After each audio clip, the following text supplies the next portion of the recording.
කියලා තියෙනවා. ඒක සාමාන්‍යයෙන් නීතිඥවරු කරන දෙයක්ද? ඒක අසාමාන්‍ය දෙයක්.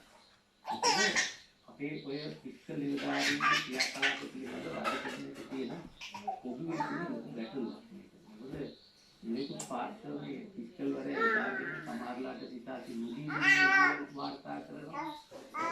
එක ආකාරයේ චෝදනා හුඟක් තියෙනවා. ඒක පාලනය කරන්න ටිකක් අමාරු එකක් නෑ. කළ යුතු දෙයක්. ඒකට නීතිඥවරේ කොහොමද කියන්නේ? ඒකට පේනවා මේ පිස්කල් වලයා මේ අනවශ්‍ය උනන්දුවක් දක්වලා තියෙනවා. ඒක සාමාන්‍ය සිතන කොළඹ දිසාධිකරණයේ අයියා නැගිටින්න. ඒක බාර දෙන්න. අධිකරණයේ විශේෂ නියෝගයක් හතරට විතරයි.